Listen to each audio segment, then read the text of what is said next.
Hola, ¿qué tal? ¿Cómo están? Buenas tardes. Alice Rodríguez, como cada miércoles, transmitiendo aquí en Género y Acción por Caldero Radio, la una en punto de la tarde. Y bueno, como siempre es un placer, pues dar estos contenidos de valor aquí en el programa, nuestro querido programa Género y Acción. Y bueno, pues el día de hoy, de verdad, yo estoy bien contenta porque, bueno, tengo el placer de tener hoy en el programa y de que comparta con nosotros su experiencia y sobre todo eh, esta parte tan importante que es el darle voz a temas y visibilizarlos desde la parte humana, que yo creo que es lo que más reconozco de ella, que es nuestra invitada del día de hoy, una gran persona, un gran ser humano con quien tuve la oportunidad de compartir estudios literal académicamente hablando y bueno, pues formar parte de varios equipos de trabajo con ella. Y bueno, pues hoy tengo el placer de darle la bienvenida a mi querida Lidia Perrusquilla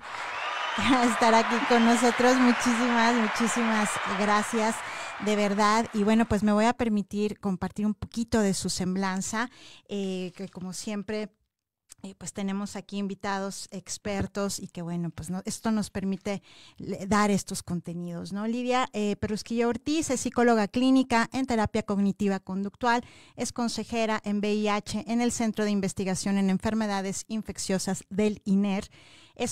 Ha colaborado en proyectos de investigación y en talleres educativos relacionados con la infección por VIH. Actualmente brinda acompañamiento psicológico a familiares de pacientes hospitalizados en el INER por el virus SARS-CoV-2. Y pues muchísimas gracias, mi querida Lidia, por estar aquí. De verdad lo valoro muchísimo. Gracias a ustedes por la invitación. Yo muy feliz de poder estar aquí contigo a la distancia, pero muy contenta también. Esta es la gran maravilla, de verdad, de hablar de que hoy en día, bueno, pues esto ya es nuestra normalidad, y que bueno, pues de alguna u otra manera esto nos permite estar más cercanos y sobre todo yo creo que trascender fronteras, ¿no? Que eso también es importante, del que podamos llegar a varios lugares. Y bueno, pues muchas gracias y vamos a darle paso a esta entrevista con relación a este tema del VIH y que bueno, pues lo hemos seleccionado particularmente y preparado ya desde algunas semanas, en el sentido de que muchas veces hay mucha confusión con relación al VIH, con relación al SIDA, hay muchos mitos en torno al tratamiento y por supuesto Lidia está muy centrada en la parte psicológica desde este enfoque de derechos humanos, de la parte literal del ser como tal y de los familiares, ¿no? Desde esta psicología, desde la parte de tratamiento especializado en la parte de salud emocional. Y bueno, pues empezaríamos, mi querida, desde la perspectiva de la psicología, ¿qué es lo que nos puedes decir en torno al VIH, en torno al SIDA, si hay diferencias y que bueno nos pueda permitir desde este enfoque psicológico, pues qué alcances tiene cada vez que oímos hablar del VIH y por supuesto respecto de las personas que lo padecen? Claro, Alice, mira, uno de los problemas más graves para quienes viven con VIH es la discriminación. El VIH ha dejado de ser exclusivamente un problema médico. El riesgo de infección por VIH y su impacto se intensifican debido a los problemas sociales entre los que se encuentra la discriminación. Entendiendo a la discriminación como esa distinción o como esa exclusión que se basa en el sexo, en la edad, en la orientación sexual o en alguna condición social o de salud. Por ejemplo, en este caso, el tema de hoy, bueno, pues el VIH, ¿no? Y entonces, bueno, a las personas que viven con VIH se les impide ejercer sus derechos e igualdad de oportunidades. Hay personas a las que no se les renta una habitación, por ejemplo, por el hecho de vivir con VIH, o que son descalificados, o que son humillados, o que inclusive se les pide alguna prueba de VIH para ingresar a algún trabajo. A lo mejor tú has escuchado alguno de estas situaciones, ¿no? Mira, las personas que viven con VIH son fuertemente discriminadas por diversas razones. Por ejemplo, por miedo, por falta de información, por prejuicios asociados a la actividad sexual, prejuicios asociados a la promiscuidad o alguna población en particular. Por ejemplo, a la población LGBTIQ, a trabajadores sexuales, y bueno, esto ocasiona marginación, y esta marginación pues les impide desempeñarse en ámbitos necesarios para todo el ser humano, ¿no? Como por ejemplo, en ámbitos como el trabajo, como la familia, como la iglesia. Las personas que viven con VIH, al igual que todos los seres humanos, tienen derechos, Alice, y en ocasiones no son respetados estos derechos. Vivir con VIH no debe de ser motivo de discriminación de ningún tipo. La realidad es que sí hay discriminación. Y esta discriminación trae efectos negativos por donde los queramos ver, ¿no? Por ejemplo, desigualdad, falta de inclusión. Vivir con VIH puede orillar a las personas al aislamiento, por ejemplo, a la culpabilidad, o puede orillarlos a vivir violencia, al consumo de sustancias psicoactivas, a la disminución de autoestima, a ansiedad, depresión y bueno, pues otros trastornos, ¿no? Que se podrían ir sumando. Incluso en casos extremos, pues llevarlos a perder la vida. Y todo por la falta de información, ¿no? Por prejuicios, por miedos al rechazo, por miedos innecesarios por parte de la familia, por parte de la sociedad y también por parte inclusive de los mismos pacientes, ¿no? Y tal vez algunos de los que están escuchando van a decir, no, pues yo los respeto, ¿no? Yo no me meto con ellos, pero tampoco los incluyo. Y lo cierto es que el estigma se expresa en pensamientos y también en conductas, ¿no? En palabras que marcan, en palabras que descalifican. Las palabras que usamos importan. Ciertas palabras, ciertos términos pueden tener un significado negativo para las personas con alto riesgo en contraer VIH o en aquellos que están viviendo con VIH. De ahí la importancia de estos temas, Alice. Y sobre todo lo que acabas de comentar, ¿no? Pensamiento y conducta, y yo ahí le agregaría y emoción, la tríada de la psicología, pensamiento, conducta y emoción, que sin lugar a duda, Lidia, y como bien lo señalas, esta falta de inclusión, por supuesto que genera peor aún efectos psicológicos, emocionales, que más allá probablemente del poder controlar la enfermedad, pues a veces de dónde vienen los desequilibrios, pues los desequilibrios provienen muchas veces de la parte psicoemocional, ¿no? A veces podría estar muy avanzado a lo mejor un tratamiento para determinada enfermedad. Sin embargo, cuando estamos destabilizados desde el punto de vista psicológico, en este caso por una falta de inclusión, por la discriminación, por hablar esto que señalas, ¿no? Hay gente con VIH que ni siquiera una habitación les rentan, ¿no? Imagínate, si simplemente con el tema de la pandemia, muy al principio, cuando empezaron a haber casos de discriminación, también hablando de gente que tenía COVID, ¿no? Entonces, ¿qué podemos esperar justamente de una persona que, bueno, desafortunadamente pueda estar diagnosticado con VIH? Pues esta parte precisamente y que quiero rescatar de la mano tuya, el tema de la importancia en el tratamiento psicológico de las personas, ¿no? Y en ese sentido, ¿qué significa, Lidia, vivir con VIH? ¿Cuál es la diferencia entre VIH y SIDA? Sí hay diferencias, Alice, y es una pregunta bien interesante. Me gustaría completar esto que dices, que bueno, en México se calcula que 230,000 personas viven con VIH, ¿no? Pero solo el 79% han sido diagnosticadas. Y esto es debido principalmente a las conductas de estigma y discriminación, ¿no? De las que estamos comentando, y que esto, bueno, solamente va a aumentar este problema de salud. La mayoría de veces la gente no sabe del VIH, hace muchas afirmaciones que no son verdaderas, y eso genera muchas dudas por la falta de información. Y todo esto provoca que quienes viven con este virus sean rechazados y discriminados, ¿no? Y trayendo repercusiones emocionales, como lo dices, ¿no? Y repercusiones psicológicas para toda su vida, porque se crea un estigma interno.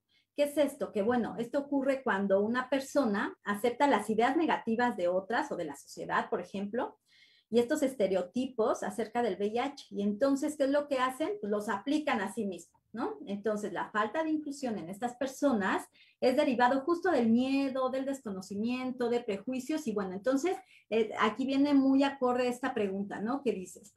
¿Hay diferencia entre el VIH y SIDA? Sí. Saber lo básico sobre el VIH puede mantenernos sanos, puede prevenir la transmisión del virus del VIH, puede favorecer la inclusión de las personas que viven con VIH, Y esto, bueno, va a favorecer la convivencia y se van a evitar estos miedos innecesarios, ¿no? Entonces, la pregunta, ¿hay diferencia? Si hay diferencia, el VIH es un virus de inmunodeficiencia humana. Es un virus que ataca el sistema inmunológico del cuerpo. Es decir, entra a las células que se encargan de defender nuestro cuerpo de las enfermedades. Si no se trata, Ali, si no se trata este diagnóstico, puede causar SIDA, ¿ok? El SIDA es el síndrome de inmunodeficiencia adquirida. Tener SIDA es más grave y las personas que viven con VIH no necesariamente tienen que llegar a la fase de SIDA. Hoy en día ya se cuenta con tratamiento adecuado para controlar el VIH, para que quienes vivan con VIH puedan llevar una vida digna, una vida de calidad, ¿ok? No son lo mismo por esta, ¿no? Esta diferencia. El tiempo que pasa el virus en el cuerpo, las repercusiones que hay. Las personas que viven con VIH podrían tener el virus del VIH y no saberlo, Alice, porque el virus no se ve a simple vista, ni tampoco se siente. Aunque todavía no se cura el VIH, se puede controlar con un tratamiento antirretroviral. Las personas pueden tener una vida larga, pueden tener una vida de calidad, una vida normal, sí, el virus se detecta a tiempo, esa es la condición, ¿no? A diferencia del SIDA. El SIDA ya es la etapa avanzada de la enfermedad, de la infección del VIH, en donde el sistema de defensas pues ya no funciona bien. Y entonces, en esta etapa, pues, se pueden adquirir estas enfermedades oportunistas que se aprovechan de que el sistema de defensas está muy bajo. Y estas enfermedades pueden ser, por ejemplo, ¿no? Tuberculosis, neumonía, entre otras. Y bueno, en esta etapa de SIDA, pues ya los pacientes se encuentran en una condición peligrosa, pueden perder la vida, ¿no? A causa del SIDA. Hay condiciones que ponen en peligro nuestra vida, porque no hay forma de curarlo, pero sí hay forma de prevenirlo, ¿no? Entonces, por supuesto que se puede prevenir el VIH, por supuesto que se puede controlar aún ya teniéndolo, y hay alternativas muy, muy buenas y muy favorables. Inclusive algunos los comparan con, por ejemplo, con la diabetes, ¿no? Con la hipertensión. Estas enfermedades que no se curan, pero que sí son tratadas, ¿no? Siempre y cuando se diagnostique a tiempo y se lleve el tratamiento de manera adecuada. Esa podría ser una de las principales diferencias. Perfecto. Oye, y aquí, y sobre todo, quiero hacer primero esta pregunta, Lidia, antes de entrar a preguntarte con relación al tema de género, ¿no? Sobre todo la prevalencia que pudiéramos identificar en temas de VIH, de si se inclina más hacia la transmisión hacia hombres o hacia mujeres. Pero primero, antes de llegar a esa pregunta, me gustaría que compartieras con nuestro auditorio, nuestra audiencia, justamente cómo se transmite el VIH y cómo existen estos mitos respecto de que a lo mejor esta transmisión puede ser por tomarte de la mano, por cualquier otro mito, ¿no? Que pudiera haber en torno a eso. ¿Cómo sí se transmite y cómo no se transmite el VIH? Ok, mira. El VIH es un virus que no se encuentra en el ambiente como otros virus, que no se encuentra en la alberca. Este virus del VIH se encuentra directamente en la sangre y en otros fluidos del cuerpo. ¿Como cuáles son estos fluidos en donde se encuentra el virus del VIH? 5, ¿no? Resumidos en 5. Sangre, semen, fluidos vaginales, leche materna y líquido preeyaculatorio. Son los 5 fluidos corporales que transmiten el virus del VIH, ¿ok? Entonces, ¿cómo se transmite? Pues necesitaríamos uno de estos 5 fluidos, ¿no? Lo repito, sangre, semen, fluidos vaginales, leche materna, líquido preeyaculatorio. Necesitaríamos uno de estos 5 virus, uno de estos 5 fluidos con el virus del VIH. De acuerdo. Lo podemos resumir en tres formas de transmisión, Alice. La primera es vía sexual, que es la vía en la que comúnmente se transmite el virus, cuando hay relaciones sexuales sin protección. ¿Por qué? Pues porque hay intercambios de fluido, ¿no? Líquido preeyaculatorio, semen, fluidos vaginales. Y entonces, ¿cómo lo podemos prevenir? Pues usando condón, ¿no? Usando condón, y si le aumentamos lubricante, pues las relaciones se vuelven placenteras y además estás protegido, ¿no? Sí. O tener relaciones sexuales sin penetración, ¿ok? Es una forma de transmisión. Esa es una, el sexo sin protección. La otra forma, quedamos que son 3, ¿no? La otra forma es la vía sanguínea. Aquí entran los usuarios de drogas intravenosas, ¿ok? ¿Por qué? Pues porque hay intercambio, ¿no? De sangre, cuando se comparten agujas o objetos punzocortantes, y entonces aquí hay un fluido, que es la sangre, que puede transmitir el virus. Y la última vía es la vía vertical. ¿Qué es esto? La que le transmite la mamá al bebé durante el embarazo, durante el parto o durante la lactancia. ¿Por qué? Porque, bueno, pues en el parto hay intercambio de sangre, fluidos vaginales, cuando se amamanta al bebé, pues la leche materna, ¿no? Entonces, se puede prevenir también. Así como en los anteriores, se recomienda, bueno, pues hay que usar condón, no hay que compartir agujas o jeringas. Bueno, en este de la mamá al bebé, lo que se recomienda es que la mamá se haga una prueba diagnóstica de VIH. Sí. ¿Para qué? Si tiene el virus del VIH, se le da tratamiento antirretroviral y entonces el bebé, si se detecta que hay VIH en la mamá, bueno, pues el bebé nacería por cesárea, no por el parto natural, para que se disminuya el riesgo. En lugar de darle leche materna, bueno, pues le va a dar leche de fórmula, ¿no? Entonces es otra manera de prevenirlo.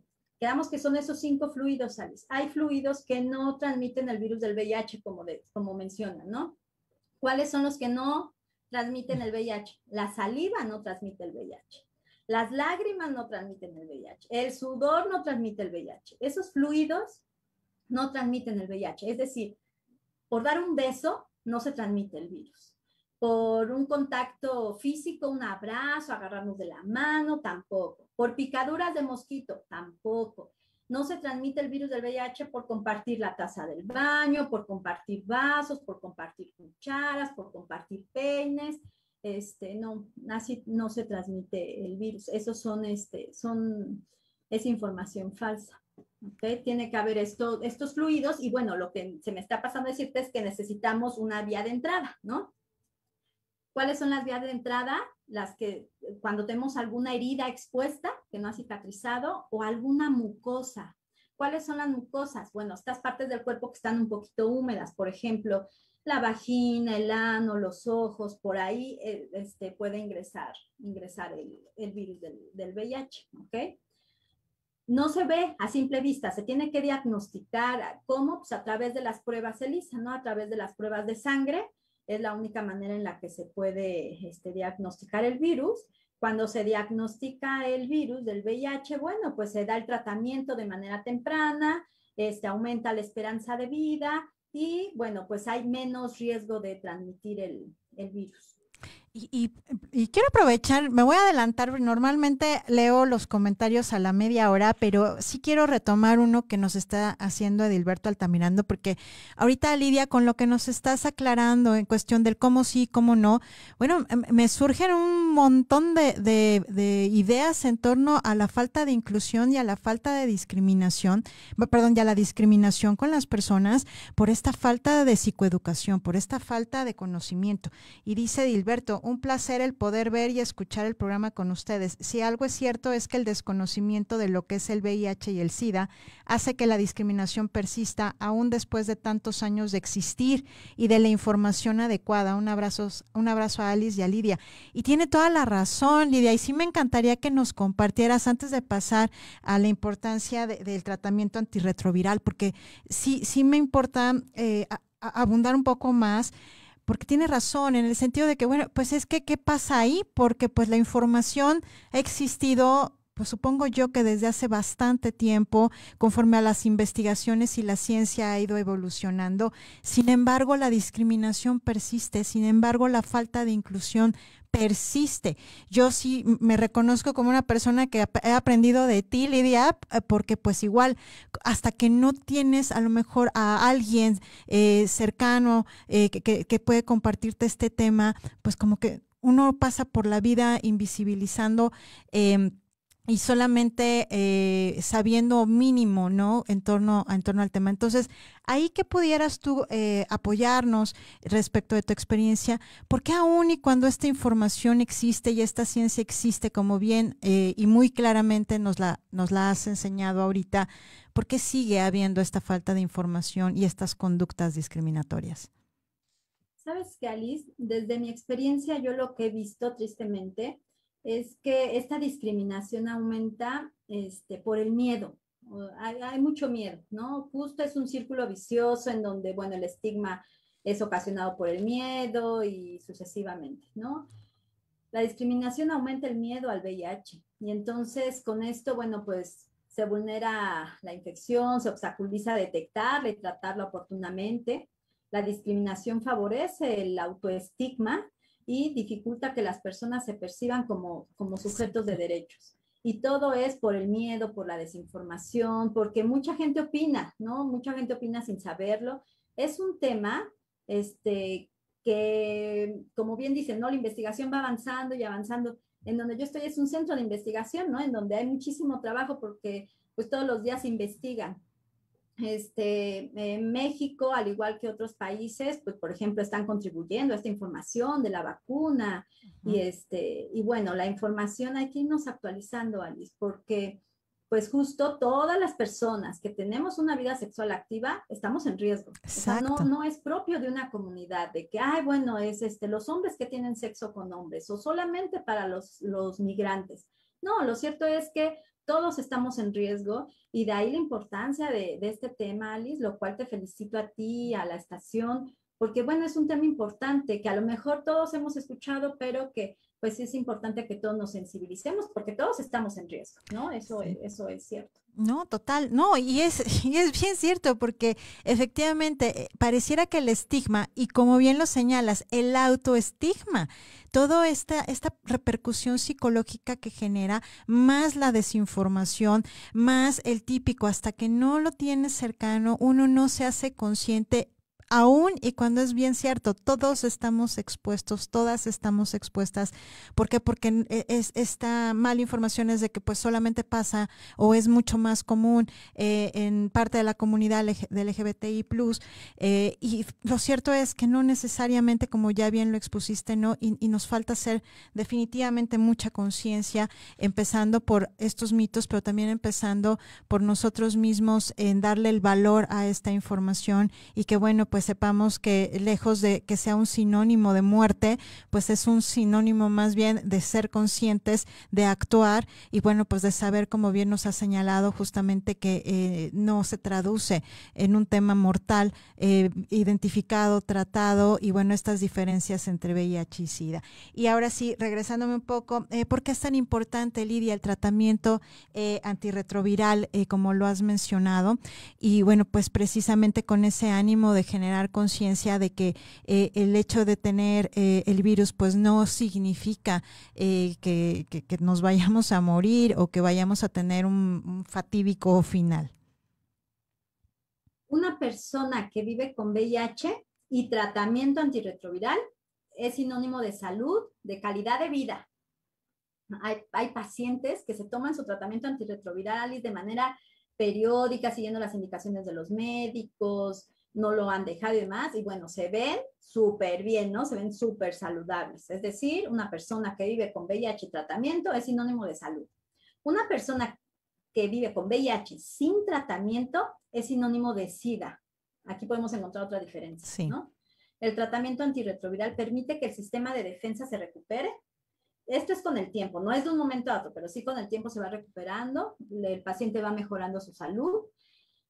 El problema es que el estigma interfiere con la adecuada adherencia al tratamiento antirretroviral, porque el paciente no se toma el tratamiento antirretroviral, porque muchas veces porque se esconde. Por ejemplo, en algún momento me tocó ver a un paciente hospitalizado que se le detectó el VIH a tiempo, muy bien, iba excelentemente bien, se tiene que por alguna circunstancia regresar a vivir con sus papás y, oh sorpresa, nos lo encontramos aquí en hospitalización. ¿Por qué? Pues porque el chico, por miedo a compartirles el diagnóstico, tenía que ya visibles y por lo tanto, pues su adherencia fue inadecuada, su virus se fue haciendo más resistente hasta que cayó en hospitalización, ¿no? De ahí la importancia del tratamiento antirretroviral de una manera adecuada y evitando que el estigma interfiera en la adecuada adherencia al tratamiento antirretroviral. Sí, por supuesto. Y estos tratamientos, Lidia, y a lo mejor adelantándome un poquito, ¿qué tanta historia, a partir de tu experiencia, de una persona que tiene VIH o sea, la forma más fácil de darse cuenta, sobre todo porque como ya lo mencionaste, no es algo que se vea a simple vista, no es algo que se sienta a simple vista. Pero si andas por la vida y si no es porque te vas a hacer un estudio, porque te lo piden, bueno, que ya no deberían de estarlo pidiendo, pero bueno, por alguna situación, porque alguien te lo pide, o por temas de COVID, que te hagan pruebas de sangre, por la situación que sea, hasta que no es en un laboratorio médico, pues igual no te das cuenta. Pero entonces estas historias clínicas, según la prevalencia, digamos que hasta qué momento la persona tiende a darse cuenta y hasta en qué momento puedes decir es perfectamente tratable conforme al antirretroviral o hasta en qué momento dices ya está demasiado lejos de poder tener una mejora significativa. Bueno, en primera, uno de los derechos de los pacientes es que nadie te pueda hacer la prueba diagnóstica de VIH sin tu consentimiento, ¿no? Exacto. O sea, tiene que pedir tu consentimiento, nada de que te hice una prueba de COVID y de una vez va la de VIH o tu tipo de sangre y de una vez la de VIH, no, no, es un derecho que tenemos todos, no se te puede hacer sin tu consentimiento porque la prueba es voluntaria, es confidencial también. ¿En qué momento? Bueno, en cuanto se detecta el virus del VIH, el infectólogo, el médico especialista, lo que va a hacer es dar tratamiento antirretroviral de acuerdo a las características de cada paciente, ¿no? Hay varias opciones, súper recomendables todos. Siempre, ¿no? O sea, siempre desde el momento en el que, lo que nos dicen las guías es que desde el momento en el que se detecta el virus del VIH, bueno, pues se tiene que dar el tratamiento antirretroviral. Hace algunos años era hasta que los CD4 ya estén muy deteriorados, hasta que la carga viral ya esté muy aumentada. Hoy en día no. Hoy en día no se tiene por qué llegar a la etapa de SIDA si se detecta a tiempo. Bueno, ¿en qué momento? Híjole, pues es que es en el momento en el que se hacen la prueba, ¿no? Como que en algunas personas entra la conciencia de, bueno, he tenido prácticas de riesgo, bueno, no usé condón, y entonces es cuando se hacen la prueba y cuando se les puede diagnosticar, ¿no? El tratamiento antirretroviral solo va a funcionar si se toma adecuadamente, todos los días, a la misma hora, siguiendo las indicaciones de los médicos. Lo que hace el tratamiento antirretroviral es que va a proteger este sistema de defensas, ¿no? Y entonces esto va a permitir que los pacientes que viven con VIH lleguen a etapa de SIDA. Entonces esto va a proteger contra infecciones oportunistas. Eso es lo que hace el tratamiento antirretroviral y entonces va a alargar la vida del paciente, va a haber menos riesgo de transmisión. Ahorita me estoy acordando que un paciente una vez me dijo, es que me dijo fulanito, sutanito, que me va a generar impotencia. Y bueno, y este paciente pues estaba en su edad sexual reproductiva y pues le provocaba mucho malestar esta situación. El tratamiento antirretroviral no genera impotencia, no es tóxico, no genera más enfermedades relacionadas al VIH. Y lo que algunos pacientes han hecho, Alice, es que, bueno, se empiezan a sentir bien y ya lo dejan, ¿no? Lo suspenden. El tratamiento antirretroviral no se puede suspender porque va a traer consecuencias, ¿no? Consecuencias como que el virus se va a hacer más resistente, como que van a bajar los CD4 y demás. ¿Qué son los CD4? Eso sí no lo sé. Los CD4 son estas células que defienden al cuerpo de las enfermedades. Okay. Los CD4 es lo que ataca el virus del VIH, Alice. Okay. Es lo que lo primero que ataca y entonces los CD4 aquí los asemejamos como soldaditos, ¿no? Que van a estar defendiéndonos de las enfermedades. Y entonces si esos CD4 se ven deteriorados por el VIH, bueno, pues entonces pueden venir otras enfermedades, ¿no? Como la tuberculosis, neumonía. Y lo que hace el tratamiento antirretroviral es proteger el sistema de defensas, que ya no se hace de manera natural, porque hay virus del VIH, y entonces ya no se hace de manera natural, pero sí se puede hacer a través del tratamiento antirretroviral. Es por eso que es bien importante el tratamiento antirretroviral. Ok, en algún momento y también con el ánimo psicoeducativo, este tratamiento antirretroviral pareciera que no tiene mayor efecto secundario, ¿es correcto? Mira, todos los tratamientos, paracetamol, todos tienen algún tipo de efecto, ¿no? Sí. Lo cierto es que trae más beneficios tomarlo que no tomarlo. Okay. Ahora, por eso no lo toman así sin supervisión médica, ¿no? siempre tiene que estar supervisado por un médico especialista en el tema y entonces en base a eso se le va a dar el tratamiento que le traiga más beneficios al paciente, ¿no? O sea, son mínimos, la verdad es que son mínimos los efectos secundarios que algunos pacientes han reportado, porque hasta eso que no todos. Perfecto. Hablando de darle visibilidad a este tema a nivel mundial, a nivel internacional, el 1 de diciembre se celebra, bueno, más bien se conmemora, no se celebra, el Día Mundial del SIDA. En ese sentido, Lidia, ¿por qué llegar y quiénes participan a esta magnitud del hacer esta precisa conciencia? ¿Cuál es el objetivo? ¿Quiénes participan dentro de esta conmemoración?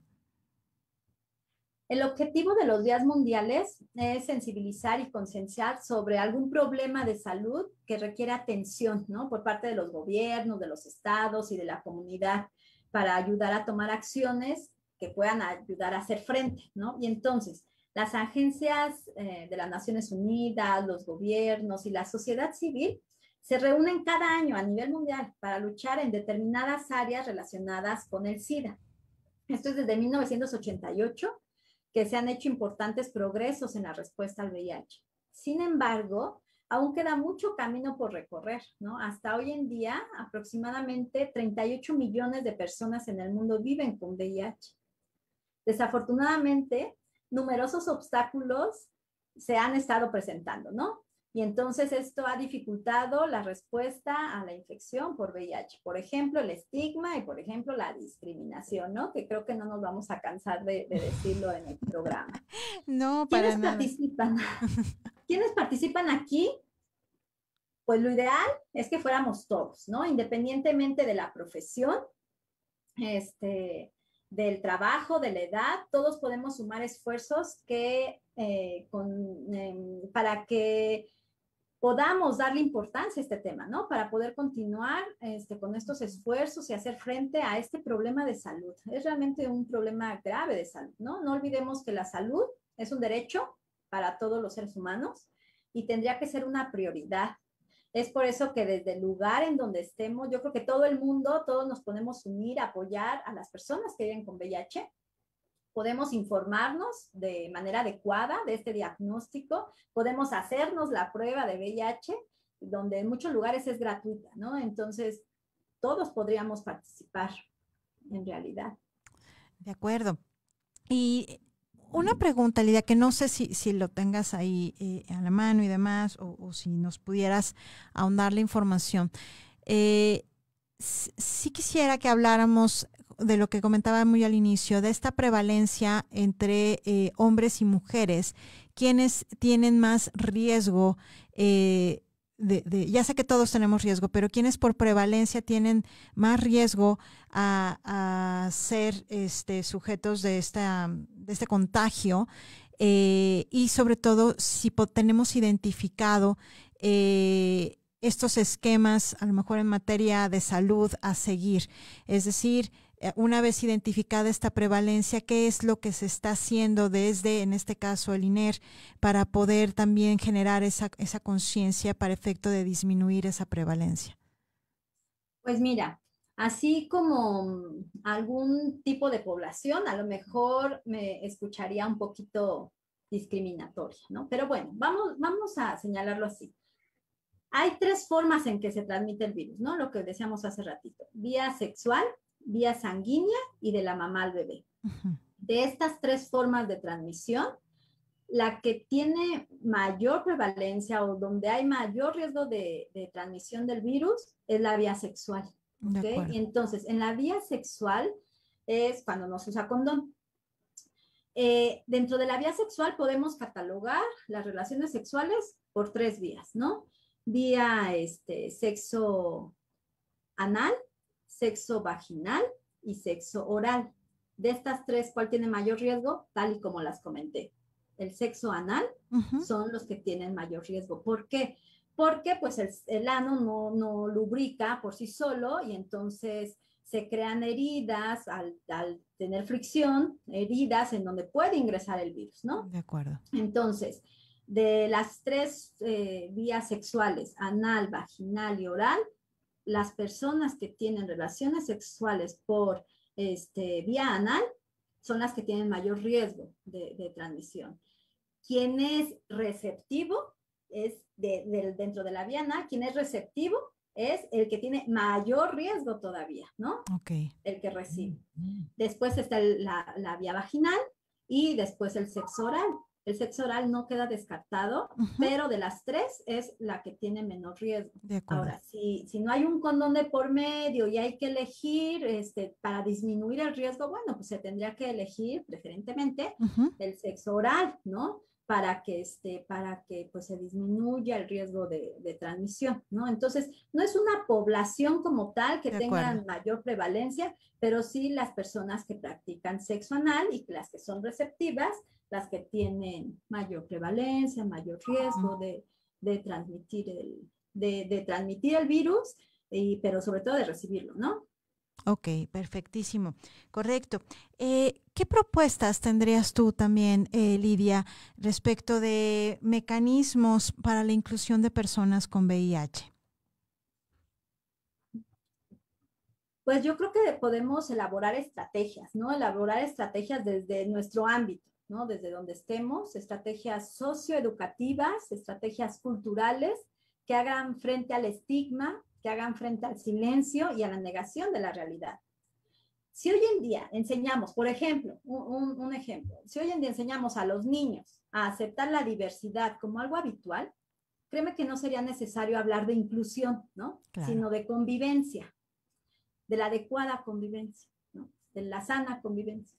Lo cierto es que hoy en día podemos ver que hay diversos grupos de personas que buscan el respeto, que están buscando la equidad, que están buscando la inclusión, porque no se les ha dado ese respeto, ¿no? Entonces, en esta población, en los pacientes que viven con VIH, ya vimos que no es propio de una comunidad en específico y que todas las personas con vida sexual activa estamos en riesgo. Que hay niños que inclusive no han tenido vida sexual y viven con VIH, ¿no? De ahí la importancia de elaborar estrategias socioeducativas y culturales que hagan frente al estigma, que hagan frente al silencio y a la negación y a esta realidad, ¿no? Me parece muy importante también mencionar que las personas que viven con VIH tienen derechos y que tristemente es alto el porcentaje de las personas que desconocen esto y que desconocen también los mecanismos a través de los cuales se puedan sentir confiados en presentar denuncias por sufrir estigma y por sufrir discriminación. Las personas que viven con VIH, Alice, muchas veces ni siquiera saben que tienen derechos, ¿no? Y me gustaría mencionarlos. Claro.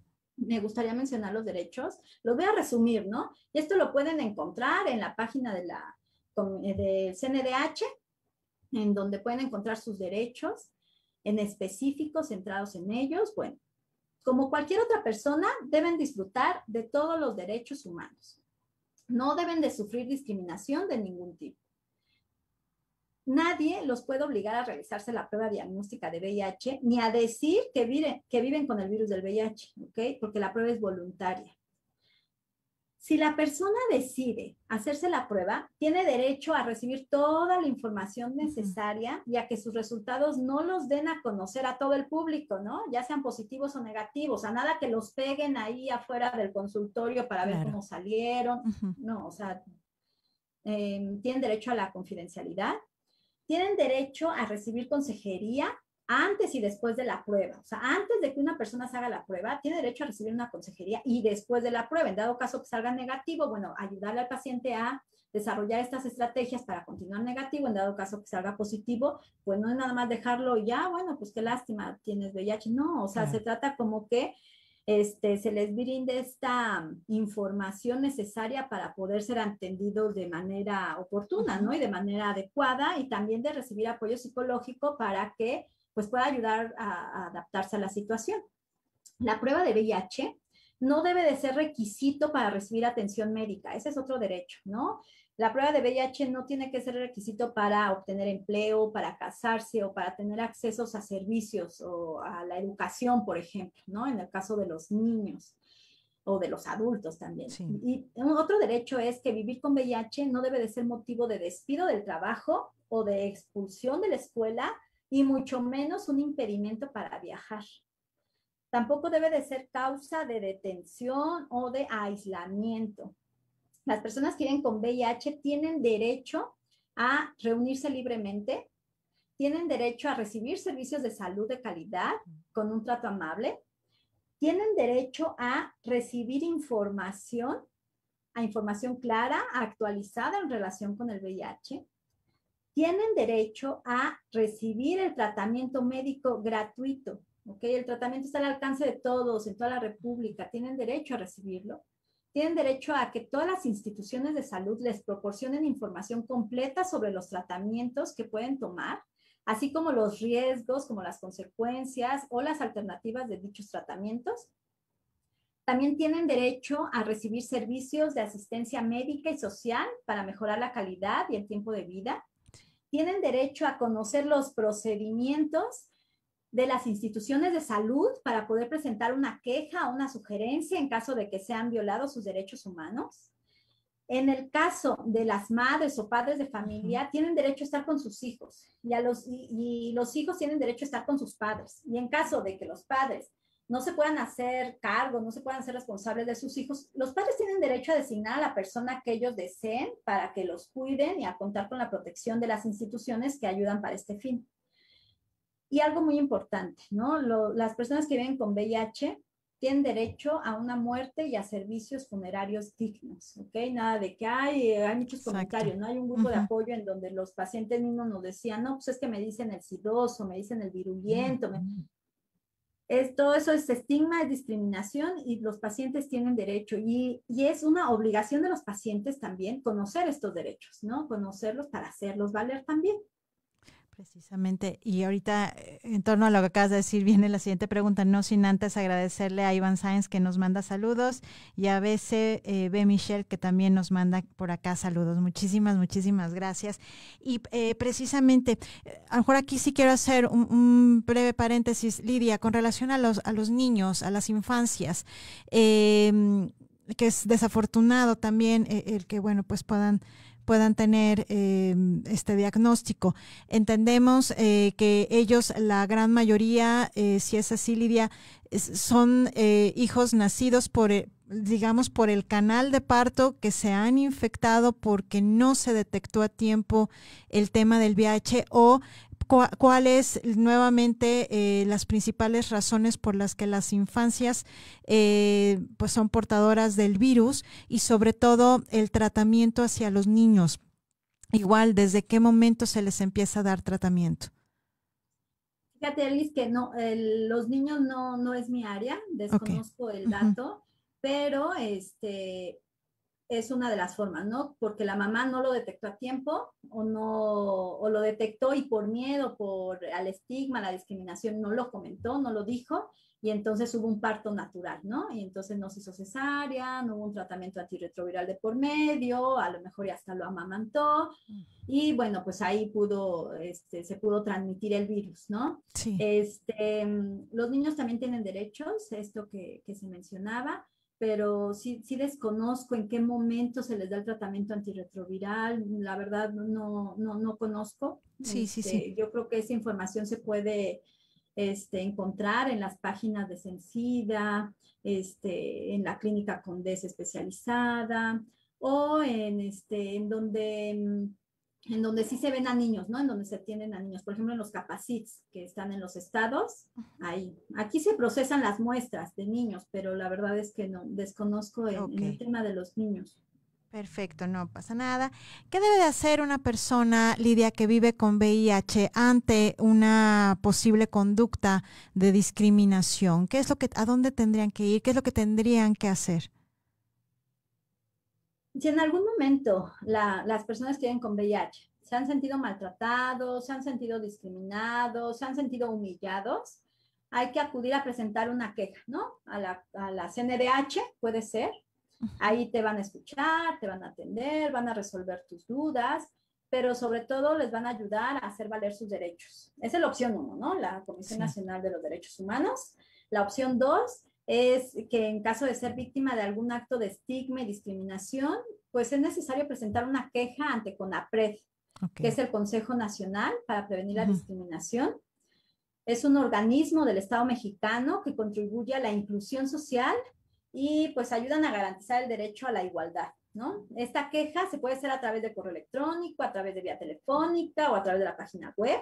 Sí. También tenemos el apoyo de Resilio Consultores, que seguramente pues obviamente podrán brindar asesoría y bueno, ahí están abogados buenísimos, conozco a una, me consta. Muchas gracias. Y Resilio Consultores creo que también podría ser una opción, ¿no? Estoy mencionando 3 de muchas opciones, ¿no? Pero creo que podrían ser las más, las que podríamos tener todos al alcance inmediato. Por supuesto. Sí, y Lidia, aquí sí esta pregunta es más enfocada hacia tu experiencia que conozco desde hace muchos años en este sector, en esta área de la psicología clínica. ¿Cuál es tu experiencia en el desarrollo de esta profesión desde la parte de la psicología en el tratamiento de personas con VIH? ¿Dónde identificas tú que se va el mayor apoyo, tanto para las personas que están diagnosticadas como para sus familiares? ¿Cómo lo abordas con base en toda esta experiencia que tú tienes? Bueno, pues mucho va a depender, ¿no? Va a depender en la etapa en la que el paciente se dé cuenta que tiene el virus del VIH, que vive con VIH. ¿Por qué? Porque hay pacientes que, bueno, pues en realidad se hicieron la prueba solo para prevención y se da cuenta que vive con el VIH. Bueno, pues da tiempo a darle información previa, y demás, ¿no? Hay pacientes que desafortunadamente se dan cuenta porque caen aquí en hospitalización, ¿no? Y entonces, pues se les propone hacer la prueba de VIH y salen positivos, pero bueno, pues ya tienen SIDA, ¿no? Ya tienen infecciones oportunistas, enfermedades que ya atacaron su sistema de defensa de una manera, pues, importante. Entonces, pues, mucho va a depender de la etapa en la que se encuentra, ¿no? Del apoyo familiar, eso es determinante. Hemos visto aquí cómo pacientes que cuentan con el apoyo familiar, de amigos, conocidos, y bueno, pues salían al tratamiento antirretroviral de una manera excelente. Cuando hay una red de apoyo limitada o que no hay red de apoyo, es difícil, ¿no? Es difícil porque se pueden sumar otros diagnósticos, como cuál, pues la depresión, la ansiedad. Aquí nosotros damos talleres de todo, ¿no? De todos estos temas, pero inclusive de, por ejemplo, cómo compartir el diagnóstico. O sea, algo que a lo mejor para muchos es muy sencillo. Hay pacientes que tienen que pasar por un proceso de capacitación, de sugerencias, de tratamiento para poder compartir el diagnóstico, ¿no? Entonces, creo que sí depende mucho de la etapa en la que el paciente sepa que vive con VIH y del apoyo familiar que se le dé. Y también, Lidia, esto último que acabas de mencionar, la verdad es que también es uno de los grandes puntos que yo creo que sí valdría la pena ampliarlo un poco más, Lidia. Esto final que dijiste, ¿no? Hay pacientes que hay que capacitar para efecto del cómo manejar el diagnóstico. En ese sentido, Lidia, ¿hasta dónde o por qué se tendría que hacer este tipo de intervención? Primero, desde cómo enseñar en cuestión del diagnóstico, ¿a qué nos estamos refiriendo y por qué esta importancia también de poder identificar que, a ver, este paciente con estas características requiere de esta educación? Pues sí, mira, hay pacientes que les está atormentando demasiado compartir el diagnóstico, ¿no? Y entonces no tienen una adherencia adecuada a su tratamiento. Y entonces, bueno, pues a veces es este cargo de conciencia o esta culpabilidad en donde pues también sus parejas necesitarían hacerse la prueba diagnóstica. O a sus hijos se les tendría que hacer la prueba diagnóstica, ¿no? Cuando son pequeñitos, bebecitos. Entonces, ellos quieren compartir el diagnóstico, pero de por medio hay pues mucho miedo, mucho estigma, mucha discriminación, ansiedad. Si eso no se trata a tiempo, por ejemplo, si la depresión, que es curable, no se trata a tiempo, pues esto puede desencadenar problemas graves, ¿no? Inclusive llevarlos a la muerte, ¿no? A la ansiedad.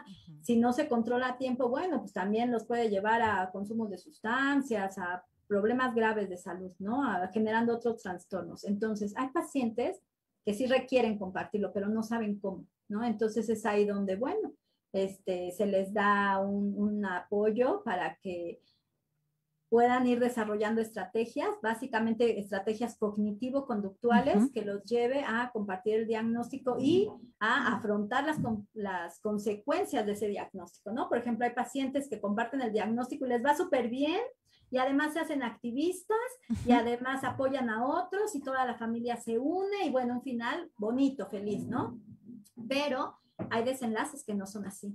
O sea, hay desenlaces en donde compartió el diagnóstico y le fue muy mal y lo corrieron de su trabajo y lo corrieron de su casa y sus hijos ya no lo quieren ver y lo culpan. Y entonces justo es como tratar al paciente, ¿no? Eliminar este autoestigma, fortalecerlo, empoderarlo, ayudarlo como para poder sobrellevar esta situación. Se dice sencillo, pero realmente es difícil. Por ejemplo, el ir a presentar una queja es compartirle a un desconocido lo que tú tienes, ¿no? Y eso ya genera mucho conflicto interno. Entonces, pues sí, ¿no? Es uno de los talleres que aquí también se imparte.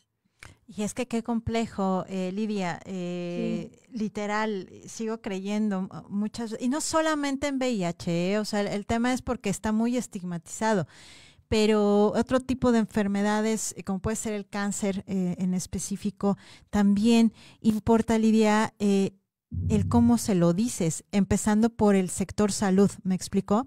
O sea, empezando justamente por esta cuestión de que muchas veces los médicos, me voy a enfocar un poquito a lo mejor en casos como suele ser el cáncer, ¿no? Hay personal en materia de salud de todo, ¿no? Respetable y demás, pero también en la manera en la que cómo le transmites desde ese punto a la persona que sí está contagiado o que sí padece de cáncer, muchas veces ese impacto también, cómo afecta psicológicamente a la persona, probablemente muchísimo más del saber que puedes autorregular o autocontrolar la enfermedad a partir de diversos tratamientos, ¿no? Aquí en este sentido, Lidia, y ya para ir acercándonos a la última parte de la entrevista, desde tu punto de vista, ¿cómo transmite o cómo debe de transmitir el personal en materia de salud ese diagnóstico, ese primer diagnóstico? Una de dos, o tú vas y te haces, lo desconozco y bueno, y también para compartirlo con nuestra audiencia, vas y te haces la prueba y te dan el resultado y te lo guardas y sale positivo, o en realidad hay un protocolo para entregar ese diagnóstico en caso de ser positivo. Hay protocolos para entregar diagnóstico positivo o negativo, ¿no? Hay protocolos. Por ejemplo, aquí lo que hacemos es que se da una consejería previa, dando toda esta información, por ejemplo, de la que hemos platicado aquí. El paciente autoriza, mediante firma, de que autoriza que se le haga la prueba. El resultado no es inmediato, porque aquí nosotros lo que hacemos es la prueba ELISA y el Western blot. Entonces, no es de inmediato, sale 5 días después. Entonces, pobre del paciente, ¿no? De que está durante estos 5 días, piensen, sobre todo cuando hay este riesgo de tener el virus. Y cuando se le da el diagnóstico, bueno, se va con una consejería posterior, se pasa con el médico, con el infectólogo, y el médico entrega los resultados, quienes, bueno, también son médicos capacitados, se les da el resultado y les da las alternativas de tratamiento, ¿no? O alternativas de dónde se puede tratar. Desafortunadamente ahorita en el INEP, bueno, pues somos un instituto exclusivamente COVID, entonces ahorita esta prueba no está abierta al público, porque bueno, pues lo que menos se quiere es poner en riesgo, ¿no? Al ingresar al instituto, pero hay otros lugares en donde sí se puede llevar y que es confiable, Alice, y que llevan protocolos, ¿no? Para hacer la prueba y para entregar el diagnóstico. No estoy segura si se hace la prueba rápida, en donde se van con el diagnóstico ya ese mero día, o si también tarda algunos días. Creo que es de inmediato. Creo que ahí manejan la prueba rápida y después la confirmatoria. Pero, por ejemplo, un lugar es la clínica especializada Condesa. La clínica Condesa ofrece pruebas gratuitas de detección. Hay 2 sedes o 2 unidades. Una está en la colonia Condesa y otra está en Iztapalapa. Son ampliamente recomendables, personal capacitado, profesional. La clínica Condesa es Mint Hill, número 24, Colonia Condesa, en la delegación Cuauhtémoc. La otra sede, que no tiene mucho tiempo, tiene poco tiempo, también ampliamente recomendable, está en la delegación Iztapalapa, en Avenida Combate de Celaya, entre Campaña de Ébano y Francisco Rivera. Está en la colonia Unidad Habitacional Vicente Guerrero, ampliamente recomendables, personal capacitado. Ahí también es un lugar en donde se pueden hacer la prueba con protocolos, ¿no? Para que no se vayan así, sin información, con un resultado negativo o un resultado positivo, sin información ni previa ni posterior. Perfecto. No, pues esto sí que fue de verdad una clase literal magistral de psicoeducación en materia de VIH, mi querida Lidia. Sin lugar a duda, creo que aprendimos todos y todas de ti y agradecemos muchísimo. Y bueno, pues no sin antes pues pedirte que nos des una breve conclusión y también si quieres compartir algo adicional. Pero bueno, sobre todo desde el enfoque, Lidia, aquí sí, de lo que significa para ti, Lidia Perrusquía, ser literal psicóloga que interviene con personas que están diagnosticadas con VIH. ¿Qué significa para ti? Pues para mí significa un reto, ¿no? Un reto tremendo, ¿no? Porque pues sé que a lo mejor en este momento no vamos a poder acabar con esta pandemia del VIH, ¿no? Pero es de vital importancia empezar por uno mismo, ¿no? Empezar a hacer funciones, trabajos que pueda permitir eliminar el estigma, que pueda permitir eliminar la discriminación o irla disminuyendo, ¿no? Las desigualdades tienen que ir cesando, ¿no? Hay que basarnos en los derechos humanos, hay que adoptar enfoques con perspectiva de género, y es por eso, Alice, que te vuelvo a felicitar a ti, a esta estación, a todos los colaboradores, por poner interés en estos temas, ¿no?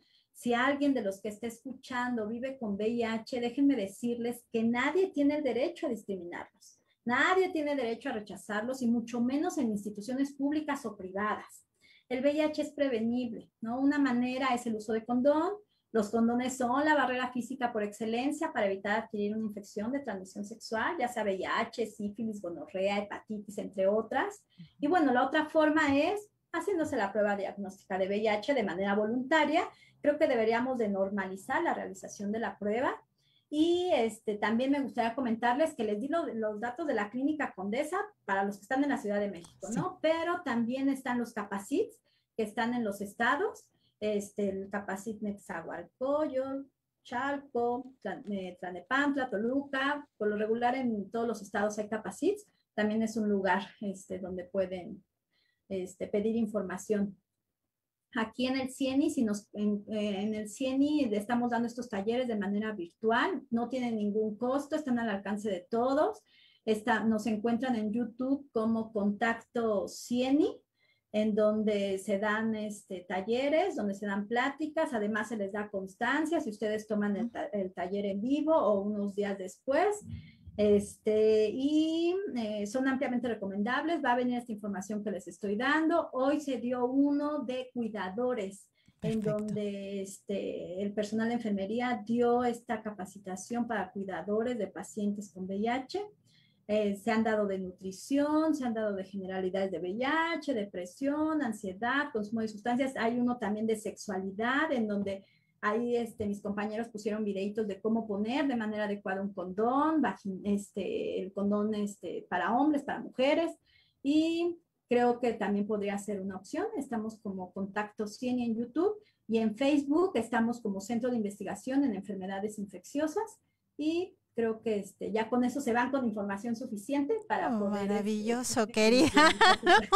Yo soy la más feliz. Estos son de verdad momentos en donde yo agradezco a la vida, a las circunstancias, el haber coincidido contigo y bueno, y el saberte también como parte total, mi absoluto respeto y admiración para ti, que estás al frente de batalla justamente desde el CIENI, desde el INER, y que bueno, pues saber que se cuenta con personal de altísimo nivel, como es tu caso. Muchísimas gracias, mi querida Lidia, mi querida amiga, y bueno, pues con esto me despido. Yo soy Alice Rodríguez, Género y Acción por Caldero Radio. Me pueden encontrar en @AliceRecilio, @RecilioC, www.recilioconsultores.com.mx, en Instagram alice.rodríguez Rodríguez, Punto Psicología. Y bueno, pues es un placer nuevamente, psicóloga clínica y abogada en asuntos de género, pues compartir estos temas contigo. Muchísimas gracias, de verdad, querida. Te admiro muchísimo. Gracias, gracias, gracias, producción. Gracias, Cha. Y nos vemos el próximo miércoles, 1 de la tarde, Género y Acción por Caldero Radio. Gracias.